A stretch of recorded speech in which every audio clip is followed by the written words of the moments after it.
What's happening? It's your host, SchuZ Schumaker, and today I'm being joined by the star point guard for Syracuse. He left high school as New York's all-time leading scorer, as well as the 10th highest scorer in U.S. history. He's now been running the show for Coach Boeheim for the past 2 years, heading into his junior season now, and that's Joseph Girard.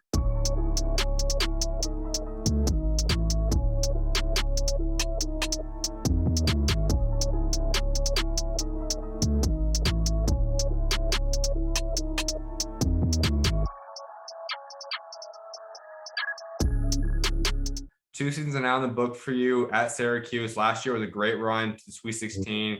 Revamped looking at roster now and heading to your junior season. But take us to how you're feeling getting ready to go into your upperclassmen years now.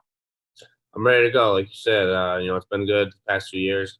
Obviously, the first year was, cut short by COVID right when we were getting starting to go. But last year was a good run. I mean, Sweet 16, we got, some pieces coming back from that team and a lot of veterans on the team, even though some of them are new guys. They know what it takes to win in college basketball. And I think we're all ready to go. I know looking at you guys, like you guys have a lot of key pieces. Obviously, like Quincy Allen, those guys obviously moved on. But talk about you and Buddy returning, like you said, a lot of the big additions coming in. And you guys came off a really red hot Sweet 16 run. So is this year feeling different than past year? Like kind of knowing that you guys have expectations, you guys have a chance to go even deeper now. Like, is there different feelings as you prepare for this year now? Yeah, I'd say for sure. Last year we had, like you said, that the end of the year was a big run for us. But it seems like a lot of people are counting us out now. We've had some guys leave, but we got a lot of good guys who came in. Like I said, 3 of the transfers have been playing college basketball for 2-3 years already, and know what it takes to win at a college level, Division I level, and high major level. So I think we're going to be really good. We have that momentum from last year. It's carried over into the off season, and we see what we could do. And it just makes us hungrier to work even harder and get to that point again to take it farther, hopefully. Absolutely. We're going to get more into Syracuse, your career, and all that in a little bit. But I want to go through your story because you have a pretty special one, like before even getting to Syracuse. So if we head all the way back, you're still home. You grew up in New York. Take us through that. What was like growing up out there? Yeah, growing up, it was awesome. Not many people know, but I have a really big family. My grandfather was part of, 13, and then one of his brothers had 13 kids as well. And then obviously a bunch of them had, 4 or 5, whatever. So I was always around Girards, and it just felt normal to me just to be around family and friends. And I graduated with 12 of them, and we were all on the same sports teams growing up. So it helped me compete. I'm the only child, but I would grow up around all my cousins and stuff. So it was just like I always had brothers and sisters to be around to compete with. And, a lot of times growing up, we played, pickup basketball, backyard football, even some, wiffle ball, stuff like that. And it seemed like every single time it ended in a fight or someone going home bleeding, crying, whatever, to their parents because we were just so competitive that, we always wanted to win because it was, our family and we wanted to be better than the other. And I think that's helped me, as I've gotten older, to be competitive and I always want to win, and that give me that drive. So I definitely think that, growing up there is a huge part of the reason where I'm at today. You look at the basketball side, a lot of them have played at some level, obviously high school basketball. A lot of them even played in the next level, rather it be Division II, Division I, even like being a part of the basketball side of that. What's that been like? It was awesome. Like you said, I got a lot of people who I got to look up to. So when I was, 5, 6, 7, 8, even all the way through 10, I always was trying to be the water boy for the varsity team, stuff like that. And I had cousins who were, the quarterbacks like I was, the point guards like I was, and just played on the teams and scored 1,000 points, stuff like that. So I always had someone to look up to. And then obviously hearing all the stories about my dad. He played Division II at Lemoyne for Coach Beeline, but just hearing all the stories about him and then all the stories about the cousins and watching them when I was growing up, it made me want to be that one day and then take it to another level for sure. I know this might be some guys out there, but not too many has a family of that many people. So when you grew up in that, when you get to go play literally 5-on-5 type basketball, you could play literally football games too. Just what was that like, just playing against guys and really put together full-on games with family? It was so fun. I mean, it was something to look forward to every single day, even if you didn't have like your organized team practice or organized team game, you could still go with your friends and go play. And it could be literally any time. I remember we used to ride our bikes around that city. I probably know the ins and outs of every alleyway and everything in there. So we used to do whatever, and we used to do it every single day. So I think it was, like I said, definitely a main reason I got to where I am. And I couldn't think of any other way to do it. So what's the best thing and the worst thing about growing up in Glens Falls, New York? The best thing I'd say, like I just said, growing up with all my family, stuff like that. being around them every single day and being able to compete with them every single day and learn from them. The worst thing, I mean, I don't really know. I really love it there. I think a lot of people who live there really love it. A lot of the outsiders don't really see it. You mean, but it's a great location. You're 15 minutes from Lake George, or 15 minutes from Saratoga, and like 30 from Albany. So you have everything you need right around you. But I don't know. I mean, it is pretty small. That might be the only thing that people, I mean, you could say is a bad thing, but that also makes it good in general. Now, overall, like that New York mentality, I think a lot of guys too like have that mentality of wherever they're from, they take pride in. I think a Yeah. lot of guys from New York really take pride in where they're from. So, what does that mean? Like, you look at when you go to high school and playing EYBL, you go and travel around. Now, Syracuse, you can go play different states. Like, what Mhm. does it mean to be a New York player? Like, what comes with that? It comes with a lot. Yeah. A lot of times you just hear about the city and, how New York City kids, think of that. But it's almost like people from upstate think the same way because they always feel like the only time that people get attention from New York for basketball is from kids from the city. But upstate New York has a lot of great basketball players too, and even just sports players in general. So I think that's a lot of the time why there's so much pride in it, and why so many people take not offense to it, but take it for granted is because we hear all the time that the only reason New York's known is because of the city. But there's a lot of times there's a lot of great players from Rochester, Buffalo, Syracuse, Albany, upstate, all that kind of stuff. So there's a lot of things that you know people remember and hear about it. So I think that's why there's so much pride involved in it. So, we head into your high school career, you go to Glens Falls, and you end up having one of not the most legendary high school careers in New York history. You become all-time leading scorer, you achieve all this different kind of stuff that we'll talk about. Did you ever expect that? Like, did you see that in your future, becoming a guy that puts together one of the most legendary careers in New York and even high school history? No, I never thought of it. Honestly, I didn't even really think of it while I was going through it. It was just something that, every single day I woke up, was playing with my friends, my family, and, just wanted to win. I think what a lot of people think about it when they hear it is, he just wanted to score, he just wanted to do that. But quite honestly, this isn't a knock on any of my teammates or anybody in Glens Falls either. But I mean, I had to score that many points for us to win, and I think our team loved it because they had a role in it. One person's going to be a defensive stopper, one person's going to be a distributor, another guy's going to be a rebounder, and just all that. We had great role players. Like I said, my cousins, my family, my friends, they all did their jobs. They did it to the best they could. And I think that's why we were so successful. And I think another thing is like you wouldn't really hear about it if we were losing all the time. You don't hear about a kid who averages 50 points but loses every single game. We were winning. I mean, my senior year, we won the state and federation championship. And, throughout my whole year, I think all my 5 years I played varsity, I think I only lost like 9 games total. So I think it was something to be talked about because we were winning. That's a rare thing too. Not too many guys get to play high school for that many years too. And you got to start playing in eighth grade, made your debut, and you had a great eighth grade season too. So, what led to that? Like, how did you get that opportunity? And just what was it like playing high school that early on? Yeah, so I actually skipped over modified in middle school. So my seventh grade year, I played on the freshman team, and I actually played really well, led the team in scoring, assists, all that kind of stuff. And the varsity coach took notice of it. So then the next season, I had to complete the New York State varsity test, whatever, for middle school, being able to play varsity, and I completed it, passed it, and they got on varsity. And then literally my first game, I had 31 points and hit the game-winning three at the buzzer, and then got my first offer the next day from High Point University. So I think just from there, it just kind of took off, and that came really fast, obviously. But leading up to it, was just I always played up, and then my seventh grade year, I played freshman and played pretty well. So And we're gonna get more into basketball too, but that wasn't the only sport you played on. You also won two state championships in football. So, how'd you balance that? Like, how'd you balance playing and playing at a high level in both football and basketball? yeah, it was just another thing that I played, growing up. Backyard football, competitive football, all that kind of stuff. I just played it every single day. I think for 3 to 4 months out of the year. That's something that not a lot of people play basketball do. Basketball players, at the collegiate level usually played year round, but I never got to do that until I actually got here to college. But football is something I always loved to do. I always loved competing. Glens Falls always had a really good program in football, so I was blessed to be in that school system. And like you say, yeah, I had the opportunity to play college football, but obviously basketball was the ultimate decision. But I really love football almost as much as I love basketball. Which one did you first start playing? Basketball for sure, but competitively, I played baseball, basketball, and football at the same time. That's when I started. But I definitely picked up basketball before I picked up anything else. So, when would you say it clicked for you? Like, when did you start feeling like, okay, I truly do believe I am a Division I guy. possibly even one of the top players in the country? Like, when did you start feeling like, okay, this is truly the thing I want to invest in, and I want to really put all my effort into basketball, and that's become the main sport for me?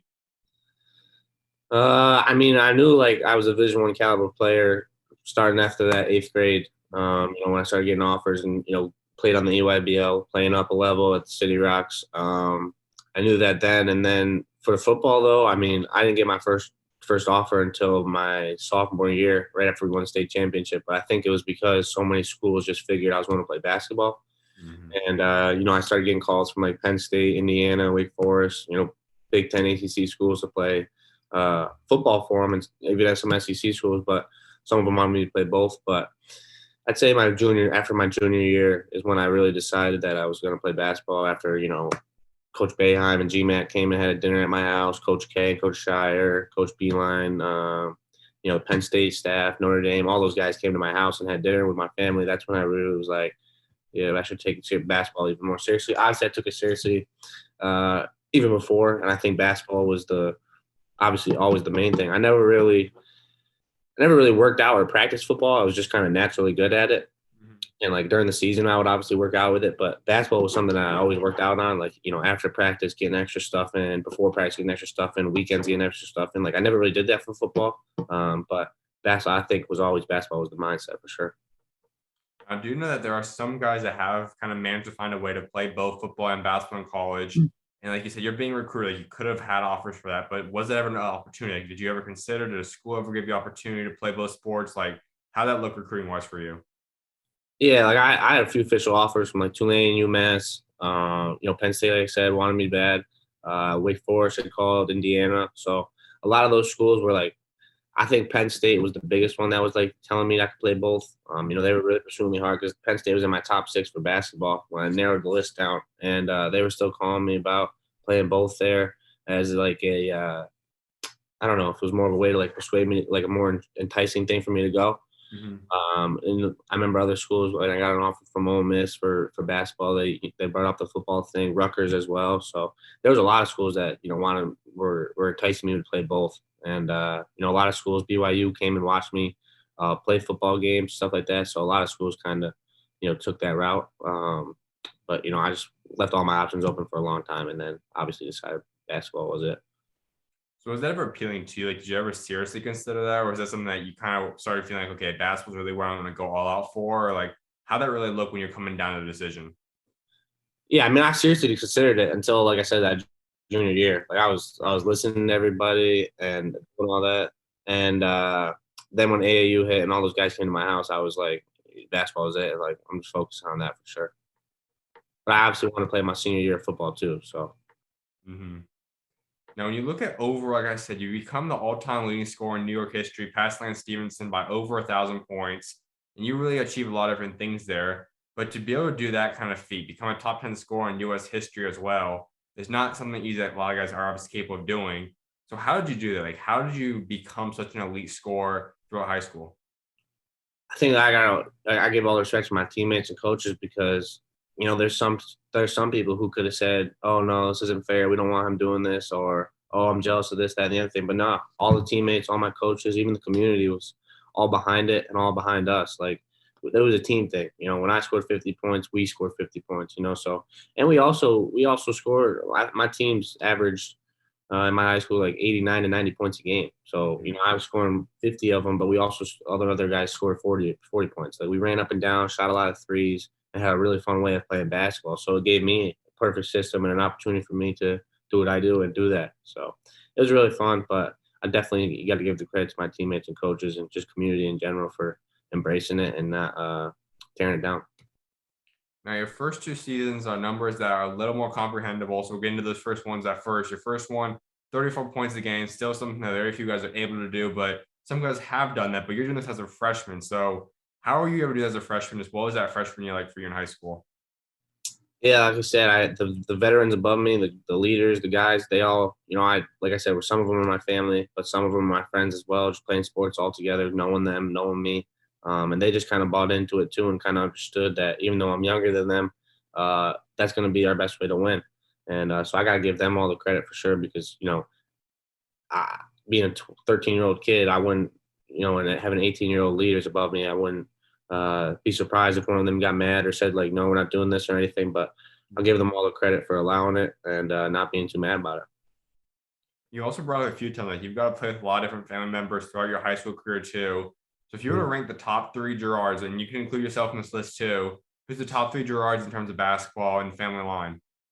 I'm gonna try to do this the smartest way possible. I'd say me because and then my dad played at Division II, and then a few of them played Division III. So honestly, you could toss it up anywhere. So I'm not sure. I mean, there's Cam Girardi scored 1,000 points, and I know a few others have played at Division III level or JUCO level. So I'd say those three right there. But you could literally toss it up anywhere. A lot of them were just great athletes. You know, a lot of them. It wasn't even just basketball. They were great at football. They were great at baseball, lacrosse, even some with hockey. So there was a lot. Now, sophomore season, you start getting a lot more recognition. The awards start piling in as well. You guys go 24-1. You guys have a great season that year. You averaged 36 per game that season. So what was that sophomore year like? Sophomore year was awesome. You know, it was a big momentum swing from football because we just won the state championship, went undefeated, and the senior class that year was a really great athletic class. Had a lot of great athletes who played both basketball and football, so they knew what it took to win. And had great leaders, so I think that was it. You know, they just bought into the system again, and you know, had, like I said, really great leaders and really great athletes that helped in both sports. Now, I can imagine that you probably were the man on campus. You're a football star, you're a basketball star. How did you start embracing that? Because that can obviously come with a lot of targets on your back in terms of people looking at you from different teams, blocking on you. It's a lot kind of precious dealing with all the excitement, the hype around you. So how did you start embracing that when you just walk around AAU basketball, walking high school basketball? Like, how did you start getting accustomed and used to that? Yeah, I had a lot of people around me who kept me level headed. You know, didn't even give me the chance to think about being big headed, which is awesome. It's what I needed. You know, I had a lot of, like I said, family members. So if I ever, not that I did, but I think if I ever, wanted to start being a big head, I would have got beat up by one of those guys. So it was just something that was awesome. You know, a lot of good people around me that, kept me thinking about it. And even so, I went to the same high school as Jimmer for that. So he went through it before I did. And, he was a great example for me to follow. You know, he was never, that guy to showboat or do any of that kind of stuff. So he was a great, example for me to follow. How important is that for someone of any kind of athlete or celebrity or anyone to really have people in your corner to keep you level headed, especially younger on? Like, how critical is that for anyone's success?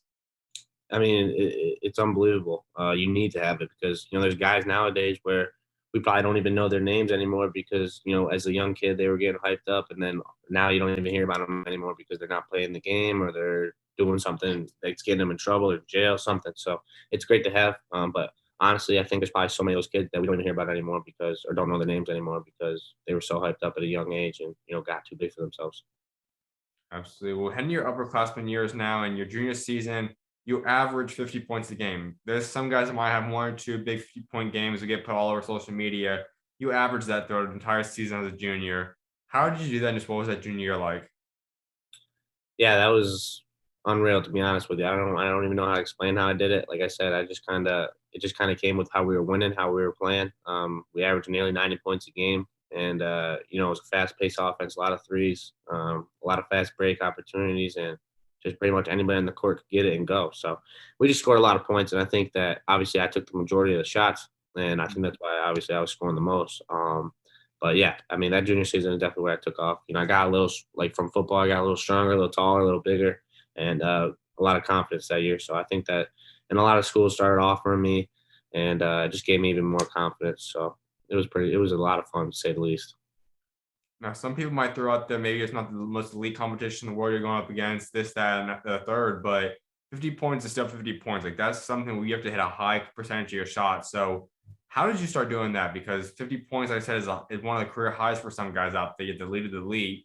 How did you manage to average that? Like going game in, game out, saying that you kind of expect yourself to drop 50. How did you kind of get that mentality locked in for you? Yeah, I mean, obviously it's not the biggest or the best, competition in the world, the best league in the world, but it still produced guys like, Jimmer Fredette, Joe Cremo played at, U Albany and Villanova, Mike Van Scoy played at Fairfield, a lot of other guys who played Division III and Division II ball at St. Rose, Siena, all those kind of places. So, I mean, it was a great league for, for me. Gave me the opportunity to do what I did, but the same time, just staying locked in. Obviously, even so, like I was still getting 2 to 3 guys guarding me on one night. I mean, which was awesome for us. Gave us opportunities to open up other teammates, other shots, and then us, which when they made those, it opened up for me again. So it was just awesome. Great system, great fit for me, and we just did. We just won a lot of games because we played a really fun and high paced offense. You mentioned Jimmer a few different times. So, how much of a role has he had in your life? Like, have you guys talked to him? Has he helped you at all throughout your career? Like, just talk about his impact if he has had one on you at all. Yeah, I talk to Jimmer all the time. I mean, obviously, when he's not in season, being in China, he's got time difference, all that kind of stuff, whatever. So, whenever he's home, though, I work out with him every summer. He texts me here and there to, help me with some stuff throughout the season. I remember last year during COVID, with it being tough times and having up and down season, he would text me, just tell me to keep my head up and give me some pointers and tips to, stay focused and stay motivated. So, he's been a great, role model for me and someone that, has laid out pretty much a red carpet for me to follow suit. What's the biggest thing of advice he's given you? At any point in your career, like, what's the biggest thing he's taught you or you learned from him? Just staying level-headed. I mean, he was at the high of the high in college basketball or even in the basketball in general.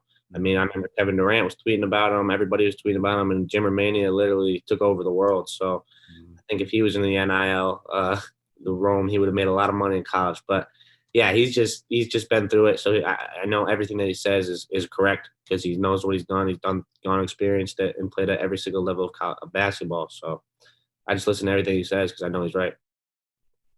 Now, your final year of high school basketball, you finally get the biggest award, biggest goal, I think, for you at least. That's state championship. All guys go 29-1. You average 49 points again this time. Take us to the senior year and ultimately getting the big award for yourself. Senior year was amazing. It was literally like a movie, winning the football state championship, then winning basketball state championship, and federation championship. We went to Florida, played in the city of Palms for the 2 showcase games, and that was our only loss to a 6A school from Mississippi. We came back the next day and beat a 6A school from Georgia. So that just proves that, even though we didn't play competition, the best competition all year round, we still could compete with a lot of teams, with schools that are a lot bigger than us. I mean, in New York, we don't even have a AAA school. So we beat a 6A team. But yeah, senior year was amazing. Got all the awards and accomplishments that I had set out for goals of mine. And but I think the biggest one definitely was the icing on the top with the state and federation championship, just because I think that cemented, my team's legacy for sure. Now, one of the last about high school I want to get into is, as we talked about a couple of different times, you broke the all-time state record in scoring in New York. And people that know New York basketball in general know that there's some of the best players to ever come out of there from New York. And you are finishing 4,763 points, passing Lance Stevenson by over 1,000. But looking at that number, knowing that you're a top 10 scorer in U.S. history, just what goes to your mind when you think about that?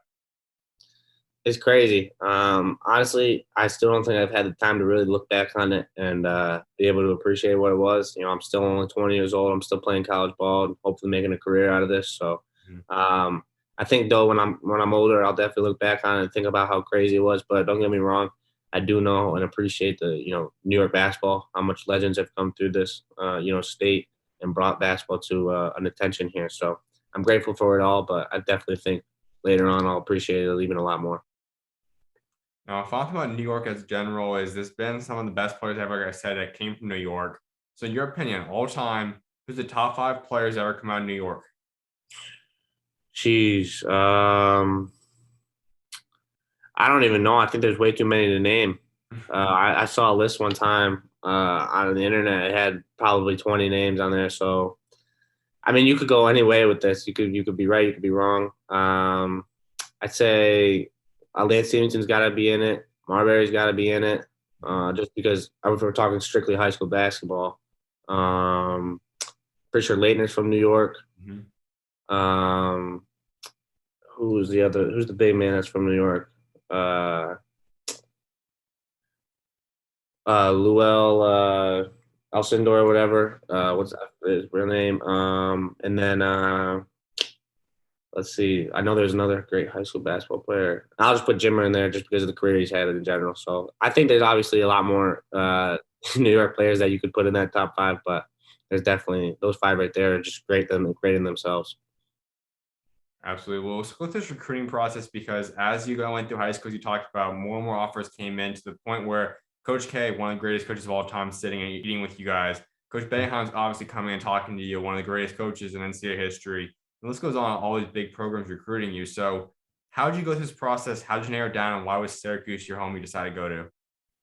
Yeah, the process was a lot. Ever since that, I think it's June 15th or something, your sophomore year when the coaches are first allowed to call you. But, I was getting offers before that. But that was when it really kind of took off because they were contacting me directly. But yeah, I think I had over 20, 30 offers for basketball. And eventually it just narrowed it down to the 6 schools that I think I felt most comfortable with Michigan, Syracuse, Duke, Penn State, Notre Dame, and Boston College. Just knowing, having relationships with the coaches, the players there, and the communities there in general, and just the system. So, but the thing that took it over the top with Syracuse was just the relationship I had with Coach Boeheim. Buddy even played AAU with him and got to know him and Coach Boeheim a lot. Even Mrs. Boeheim became really good friends with my mom. So it was outside of a basketball thing. I just felt comfortable with them as people, and someone that I could trust and, be around and have fun and think of them as family. So they became really good family friends. And I think that's why I took them over the top. So when you're going through that process, I can imagine you narrowed down maybe a little bit more internally too. Was there number two option? Like, had Syracuse not been in the mix for you, not trying to offer you recruit you, was there number two favorite score, maybe in the top two besides Syracuse? I don't know if I could even do that, honestly. I think there was all the schools were great. Obviously, I had a relationship with Michigan because Coach Beeline was there. My dad played for him in college. Obviously Duke was one of the nation's best programs of all time. So there's that, and then Boston College was just a great fit for me with what they do with their guards. Notre Dame is a great fit with what they do with their guards, like me, and just the tradition they have. Penn State too was up and coming at the time, and a really great program to see. And Who am I missing? Yeah, so I think just even other programs. I had Baylor, Ohio State, um, and the list just goes on and on. So there's a lot of schools that could have been really great fits. I just think the comfortable level that I have with Syracuse put them over the top. Well, let's get into your Syracuse career now. And as you said, you commit to Coach Boeheim, who is one of the greatest coaches in college history.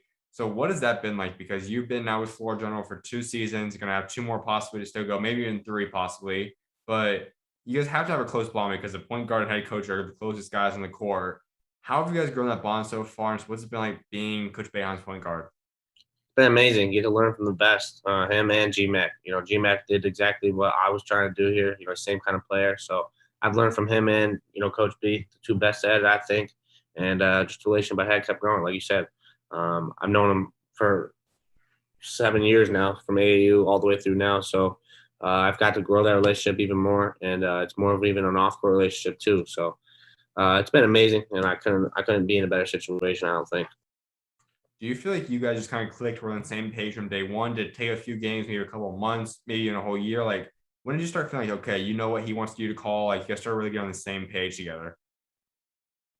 Yeah, I think it was right away. The one thing about Coach Boeheim that people don't really understand, and people only see when they're here, is that he likes people who work hard. So if you're gonna put the time in the gym, you're gonna put everything you have towards winning and not towards yourself. Then he's gonna like you. He's gonna appreciate what you do because it's gonna do well for you and the team in the long run. So he really appreciates that, and I really saw that. So it made you even want to work even harder and get better because he appreciates it. The thing that I love the most about you guys is, as you said, I know a lot of people are once again starting down you guys, think that you guys might not be the top team. I have you guys right now number two, I believe, in the ACC going into it. But this is a team where Coach Boeheim always gets you guys ready at the right time. It might not be the best at the peak from day one or middle of the season. Come tournament time, there's a Sweet 16 around the horizon. There's a team that could go to the Elite Eight, finals even.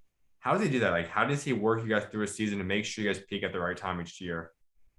We just stay steady. Don't get too high, don't get too low. Whether you have a big win or a bad loss, you just got to stay steady. You got to get obviously that one or two big wins, and try to avoid any bad loss you can throughout the season because that's really what it takes. And even though people say the ACC is down, it's always going to be the best conference in the country or one of. So, I mean, people just don't appreciate it as much anymore for some reason. But, it is one of those best conferences. So, and like you said, we just be at the right time just because we stay the course, and everything that we do in practice, everything that we do throughout the season is going to get us ready for March. And I think a good thing, obviously, is the zone, which a lot of teams in the March Madness don't really see throughout the year. But in the ACC, teams get to see it every single year, twice or three times a year. So they get to study a lot more than teams in March do.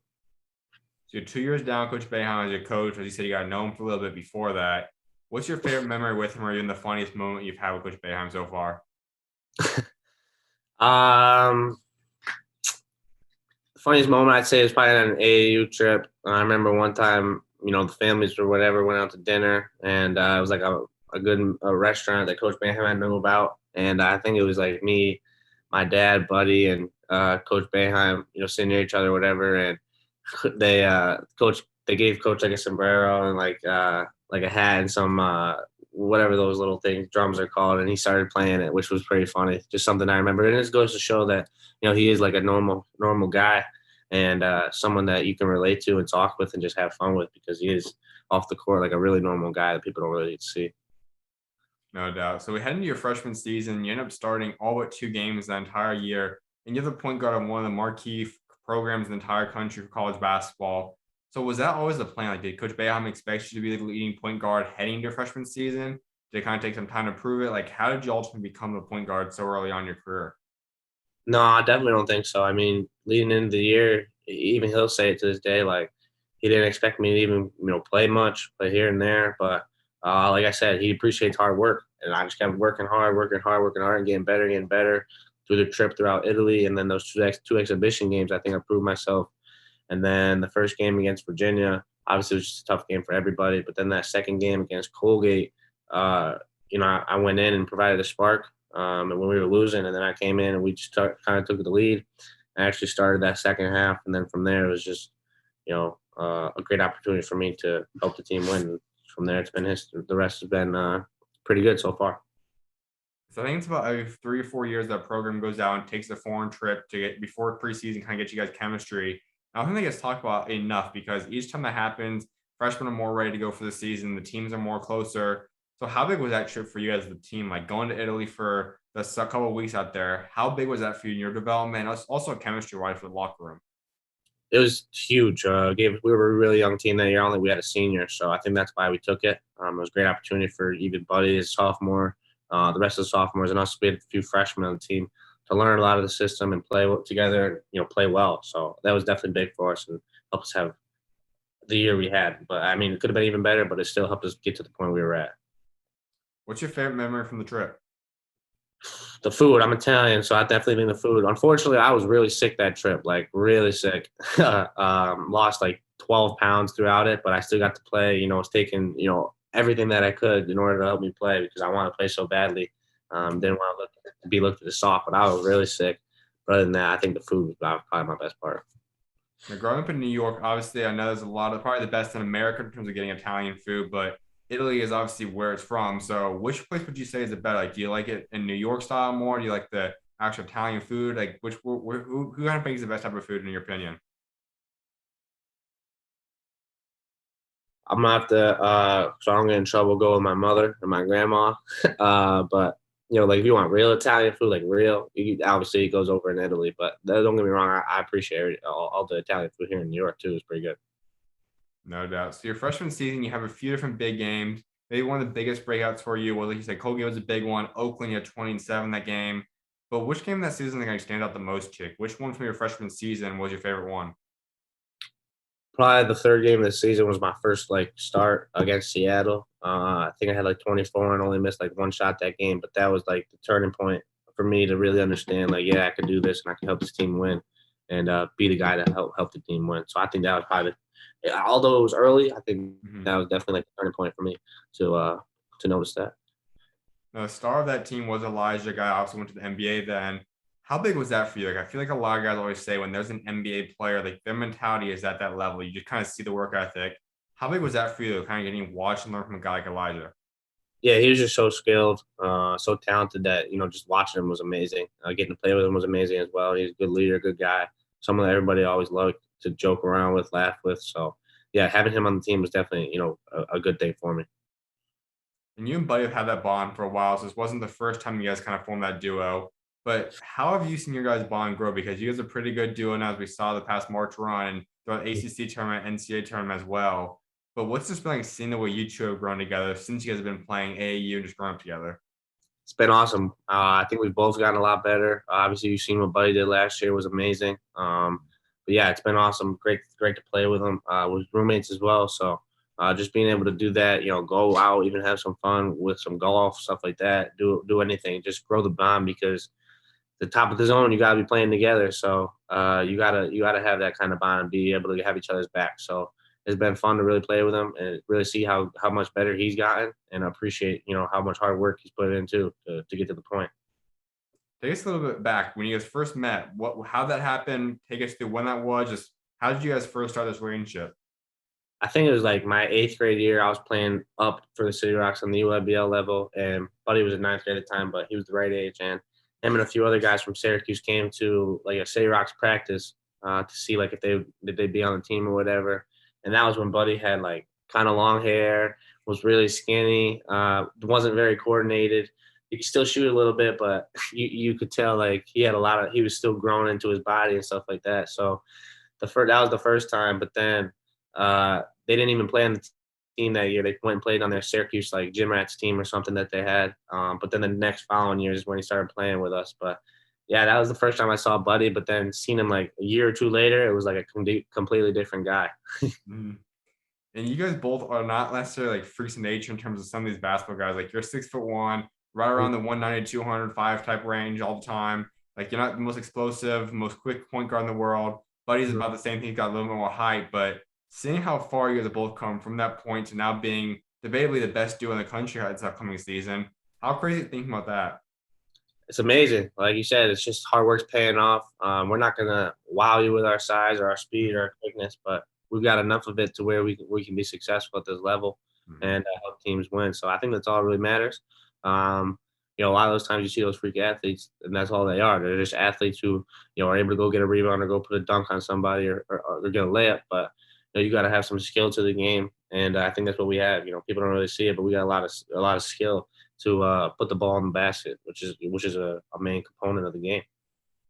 Now, we've talked about a few different times that everyone knows that you guys didn't get to live out what could have been a special run that freshman season because of COVID. So let's get into that a little bit. You guys go through this pandemic like the whole world does, Mhm. pretty much locked in home. There's not much you can get done outside of that. How did you deal with that? And just what was your past offseason like dealing with the pandemic? Yeah, I was unfortunate. We just played our best game of the year, beat North Carolina by 30 points in the ACC tournament, pretty much in North Carolina too, with all their fans there, and then it got canceled. So that was unfortunate. But leading into the off season, yeah, it was tough. I mean, just the whole year, even off season leading into last season, it was just tough. You had to deal with COVID. You had to stay locked in your rooms. You couldn't see anybody. Couldn't go to campus, see all the students. Couldn't have fans. Couldn't do that. Couldn't see your families. It was just hard. So I think everything about it was hard, but we're moving towards the right direction, and it's going to be pretty good this year, I think. Now that's what I think too. Like last year was different, kind of to connect with everybody. Obviously, get the right numbers. Everyone kind of is getting on pace with each other because you've had a couple of freshmen coming into that year. So who kind of stepped up as a leader that year, and how did you even do as a point guard? Like, how did you guys navigate through the course of last season? Yeah, we had some good leaders. Obviously, Buddy, Marek, he was a senior. Baram was a senior. I mean, he's coming back, but me as a point guard, yeah, we just had a lot of good guys who tried to help get through it. I mean, it was tough for everybody. So I think that's the main thing we just kind of understood was that everybody was going through it. It wasn't just us. So Mhm. that helped a little bit. But yeah, it wasn't like a normal year. Fortunately for those freshmen, they didn't get to experience like a real, first season of college basketball or even college in general, getting to go to class, see your classmates, stuff like that. So, I mean, just in general, it was a tough year. Academically, I know some guys have been split on this. Some guys actually enjoy the online virtual kind of learning just because you can kind of just stay in your room. You don't have to go to campus, and even guys in snowy areas kind of get to avoid the snow. But what did you like? Would you rather be in class for class, or would you rather be online? Like, which one did you prefer more? Academically, obviously, I'd rather have it online, just because it gives me an opportunity to do it when I want and like have the ability to use resources here. Like for if I need a paper, like I'm able to do it just by myself, locked in by myself, whatever. But Mhm. socially, like if I wanted to see people and like be able to interact with people, obviously I'd want it in person. So I see pros and cons of both of them.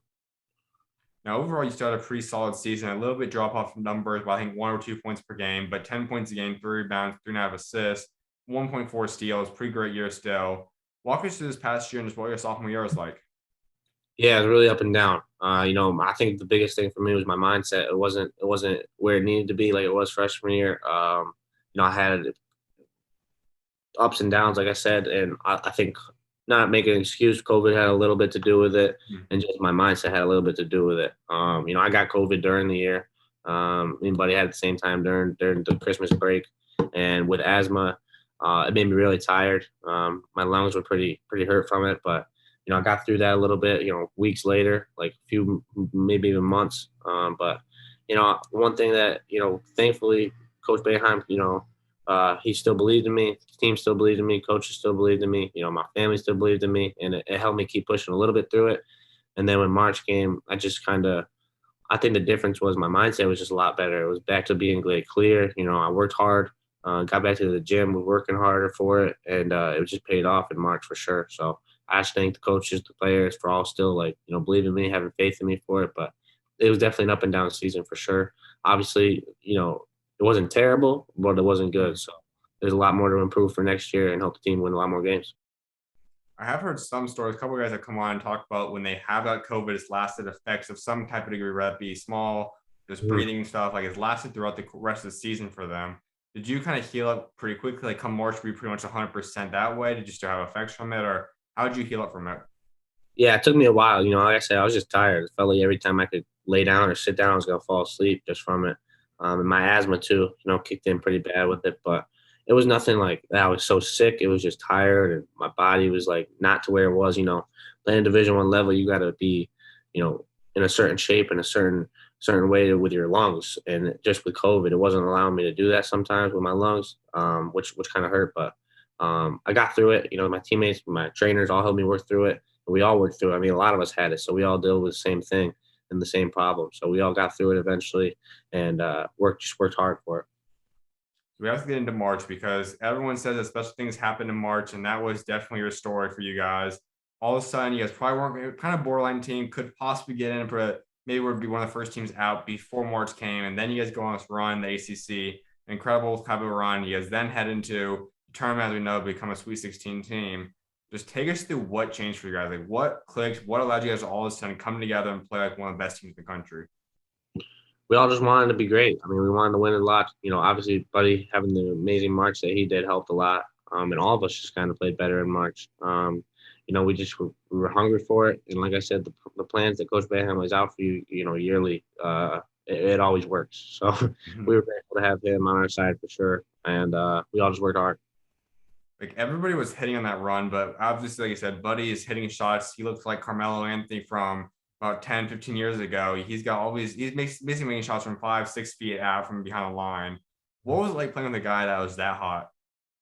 It felt like every time you threw it to him and he shot it, it was going in. So it was really easy to play with him. Obviously, teams were focusing on him, but that also helped open up for a lot of other guys. But even so, he was still getting open, still getting ways to find shots, and we were setting screens for him, get him open. So we know when you got someone like that who's making shots, you just got to find him the ball and it's going to go in. Two massive new rules have come into play this offseason now. The biggest one has been most recently, in my opinion, that name, image, likeness. That's helped a lot of guys. Like, I think some guys might not help too much, but you being at Syracuse, a huge brand, you have a lot of followers, clearly it's going to impact you. So let's get into this a little bit. How have you kind of seen the benefits so far, and what's it been like? And just what's your thoughts on obviously being able to make money now off your name, image, and likeness? Yeah, I mean, it's still really early. We're all still trying to learn about it. I think that's the biggest thing is learning what you can and cannot do. I think it's a great thing for athletes in the NCAA in general. It's going to benefit a lot of people and help a lot of people out. Obviously, like you said, it's going to only help a certain amount of people. And I think that's where like maybe the controversies can come in because some people might get jealous or some people might go to this school because it's giving them the best opportunity to brand themselves.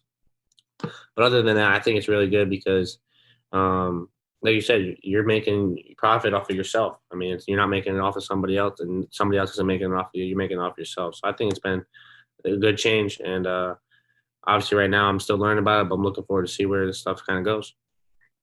You've already got a little bit of a head start into this JG3. You've got obviously got your company, your shirts are going through a little bit. Walk us through this, how you came up with the JG3, the shirts, and just kind of talk us through what you're kind of promoting so far in terms of your clothing line and all that. Yeah, so JG3 has been with me ever since I was in fourth, fifth grade. Just being Joseph Girard III. People started calling me that when I was winning like the free throw championships, all that kind of stuff. And just growing up, it was just something that was with me.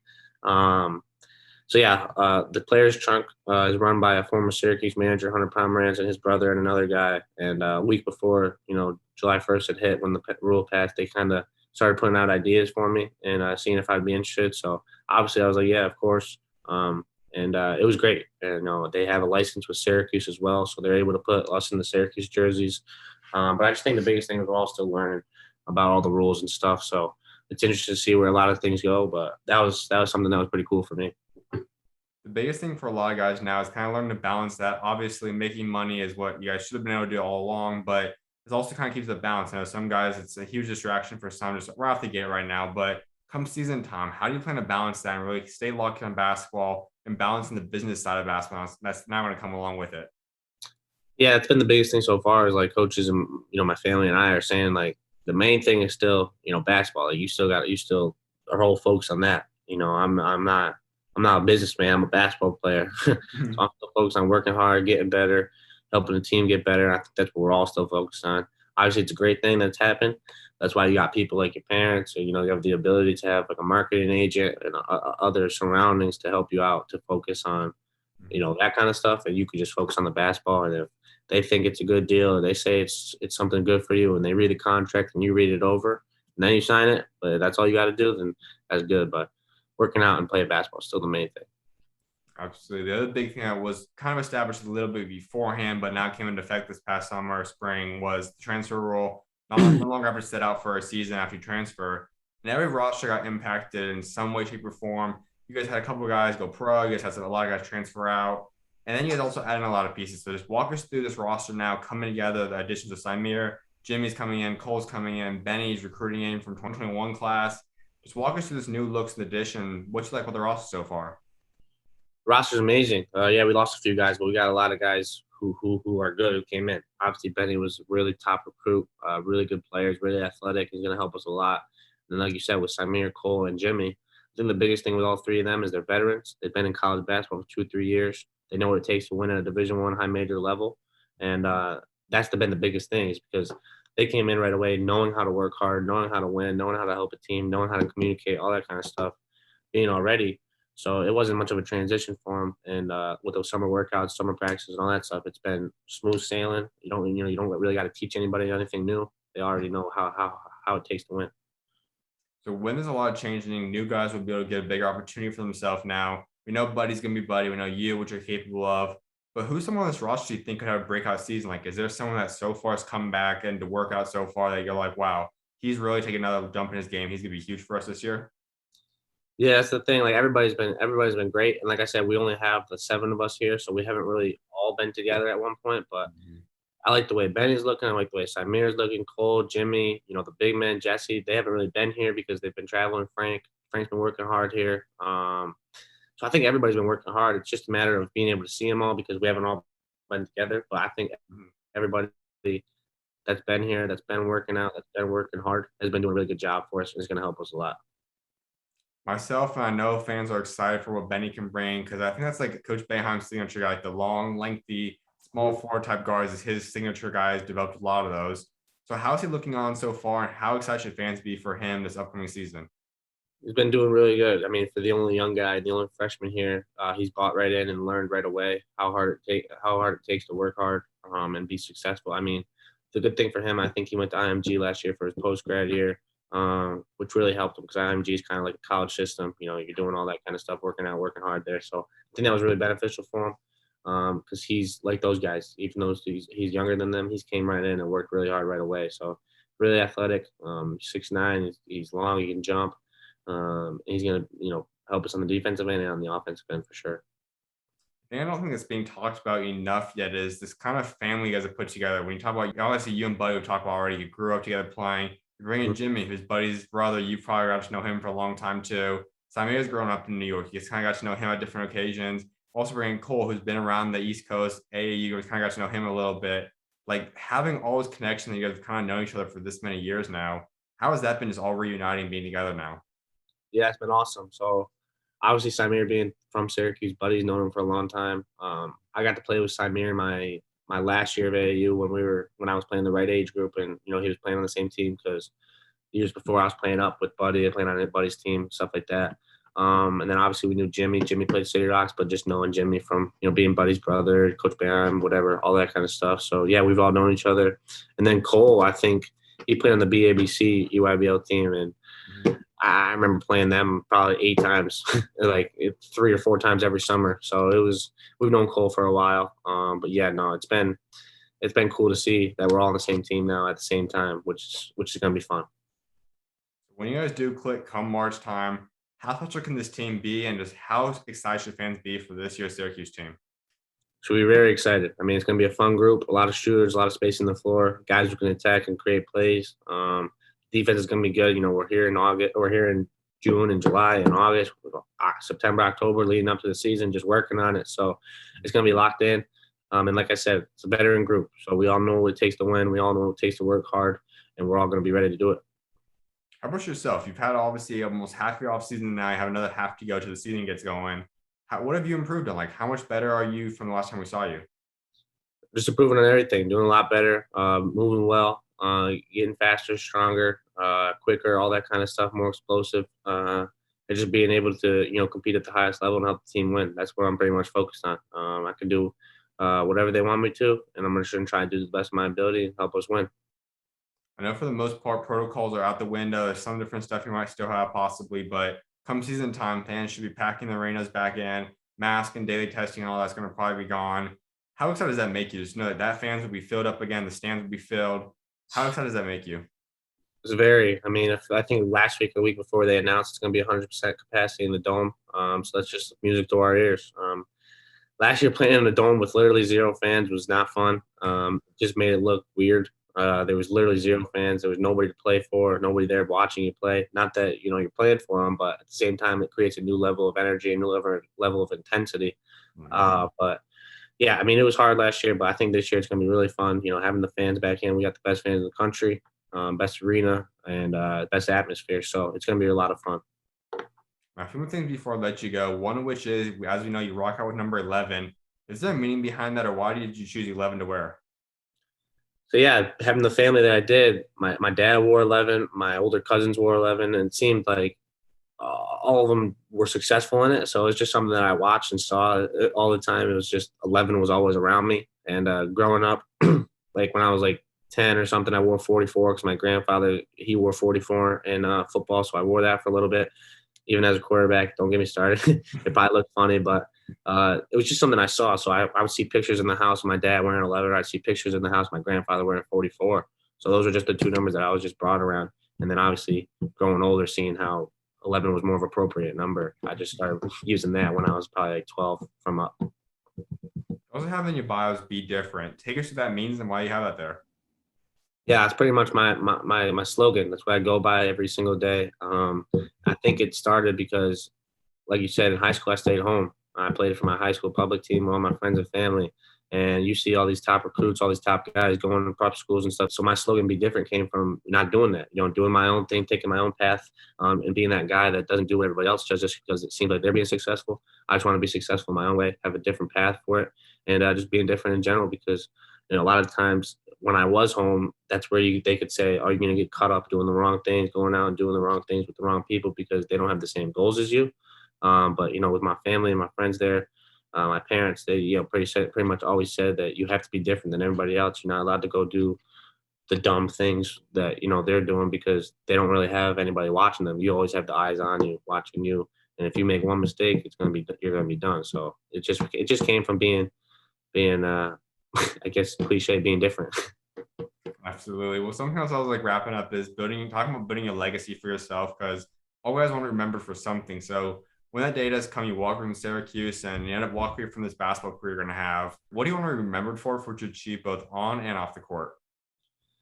Off the court, I'd say just being a good guy, helping out, like having fun, having a good personality that's fun to be around, having a good time, being smart, obviously, but having a fun time, just for a fun personality, good guy. And then on the court, obviously, I just want to be remembered for proving everyone wrong, helping the team win a lot of games, making a lot of runs in March Madness, and just being that fiery guy that people love to see, cheering up the crowd, taking charges, diving the balls, like stuff like that. Just being that fiery guy that loves to win and loves to compete. I know you're also believers. So talk about your faith a little bit. Like, how has God helped get you to the point you're at today? Yeah, he's done everything for me. And, every time, even with my grandfather, when he passed away in freshman year, he went to church every single day. And I think the biggest thing for me was, I made that game-winning state championship layup. Right before that, though, I had hit a three with like 10 seconds left to tie it, to send it to overtime. So I think the biggest thing for me was just believing that they're always there. And something I always said was like, believing how, you wouldn't be here, everything that you do, God is making it possible. And even so, I said my grandfather, even though he's not there in person, he's got the best seat in the house watching every single game because, he's watching over you. So I believe in all that stuff. And I think that, a lot of times it comes true because it just shows. And that's why I wear this every single day of my life. And just trying to show that everything that, I do is only possible because of him. When did you start getting a connection with God? Like, when did you first start trusting in Him, believing in Him? Forever. I mean, at my elementary school, I went to St. Mary's. It's a Catholic school. So obviously, I went to public school though when I got of age, but that was always the thing. And speaking of my grandfather and my whole family, they went to. He used to be the coach for basketball, football, and baseball at St. Mary's, and all my cousins and family went there. So they went to that Catholic school every single year. And then all the way throughout high school, I went to Sunday school, church school every Sunday. So me and my cousins always did that. We always did that as a thing that we always had to do. So I was just brought up into it, and it was something that I believed in for my whole life. I know a lot of guys in that Syracuse locker room are believers as well. So what's that been like, kind of getting to embrace faith with the rest of your teammates and kind of form that brotherhood that's just beyond basketball too? Yeah, it's awesome. I mean, obviously, it's something that not many people really talk about just because, but it's able to be comfortable here, and we don't really talk about it too much, but when we do it, it's comfortable to talk around because people do believe in the same things, and it's cool. Have a prayer session before every game, and being able to do that is something that. Another thing that I liked about coming here was because I knew the guys in the locker room were great people, and had a lot of the same beliefs. So that was awesome, and it's good to see that the coaches and all the people around here are great people. Absolutely, man. Well, my final thing for you now, give Syracuse fans your three biggest goals you have set for the remainder of your Syracuse career. Obviously, we want to win an ACC championship. I think it's all winning. We want to win an ACC championship, an ACC conference tournament, and obviously make it to the big dance and win a national tournament or a national championship would be the biggest thing. So this upcoming year, we're just going to take it game by game, for the rest of the year and the rest of my career. But, in the end, we want to be, the ones on top. And I think we got the ability to do it. We got the coaches to do it, and we're going to have the players to do it for sure. Absolutely, man. Well, definitely appreciate taking time to come on today. I'm excited to see what we got next for you, and best of luck this upcoming season. Thanks, my man. Appreciate it. Coach, welcome on, man. God bless. All right. Appreciate it. See ya.